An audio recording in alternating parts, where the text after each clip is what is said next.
এই জান্নাতের খাবার যখন আসা যাওয়া শুরু করলো, কোনো কাজকর্ম করতে হয়নি, শুধু এই যে বৈশা রয়েছে হেলান দিয়ে, খাবারের প্রয়োজন হয়েছে, উপর থেকে খাবার চলে আসছে।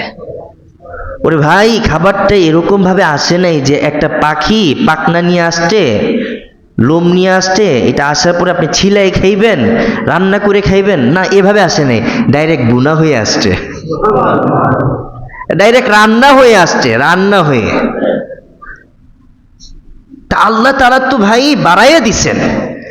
তারা বলছে যে আল্লাহ যেন জান্নাত থেকে খাবার পাঠায়, তা আল্লাহ চাইলে কি তাদেরকে কি বলে বুনা ছাড়া, রান্না করা ছাড়া জান্নাতের খাবার পাঠাইতে পারতো না? যে এখন পাঠাইছি, এবার তোরা রান্না করে খা। কিন্তু আল্লাহ বলছে না না না, আমার মূসা আমার কাছে চাইছে, এখন আমার মূসার কাছে আমি পাঠাবো, মূসা কষ্ট করবে? না না, এটা হতে পারে না। আল্লাহ বলছে কষ্ট ছাড়াই আমি তাদেরকে জান্নাতের খাবার খাওয়াবো। পুরো বুনা বুনা বুনা খাবার জান্নাত থেকে আল্লাহ তাদেরকে প্রদান করতেন। এই বুনা খাবারটা মিস করছে কিভাবে? মূসার কাছে বলতেছে, মূসা তোমার রবকে গিয়ে বলো যে জান্নাতের এক খাবার ভাল লাগে না, যেন নতুন করে দেয় খাবারটা, অন্যরকম ব্যবস্থা করে, এভাবে বৈশা বৈশা খাইতে ভাল লাগে না আমাদের, কিছুদিন না যেতেই বলতেছে মূসা এই একই খাবার ভাল লাগে না, একটু সিস্টেমটা একটু ঘুরাই দিতে কও তোমার রবকে। এবার আল্লাহ এমন সিস্টেম করে দিছে, ল তো করে খেত দিছি, খাইটা খা। ও তখন থেকে আমাদের খাইটা খাইতে দিতেছে। কথা বুঝতে পারছেন? বুঝেন না বিষয়টা? এটা কি আল্লাহর দোষ না আমরারই দোষ? আমাদেরই দোষ। আমরা আমাদের কপালে ঝাঁটা মারছি, আমরা আমাদের কপালকে পুরাইছি। মূসার জাতি বলছে মূসা এই এক খাবার ভাল লাগে না, আল্লাহর কেউ সিস্টেমটা একটু ঘুরাই দিতে, তোমার রবকে বলো সিস্টেমটা যেন ঘুরাই দেয়।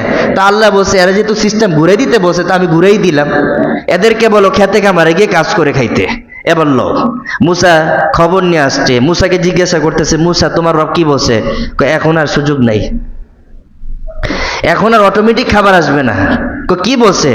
খেত দিছে, খেতে খাইতে খাও, ফসল করো, জমি চাষ করো, পানি দাও, আসমানের বৃষ্টির আশাও করো না, মেশিন লাগাও, নল লাগাও, ভিতর থেকে পানি আনো, খাটো, তারপরে খাবারের ব্যবস্থা করো। আগেরটা ভাল লাগে নাই তো, এবার এটা ব্যবস্থা করে দিছে। তখন থেকে শুরু হয়েছে মুমিনের কপাল আর মুনাফিকদের কপাল, সেটা কি খাইটা খাইয়া যাওয়া। তো সরাসরি আল্লাহ দিবে কিভাবে ভাই? আমরা তো নিজেদের কপাল আগেই পুরাই ফেলছি।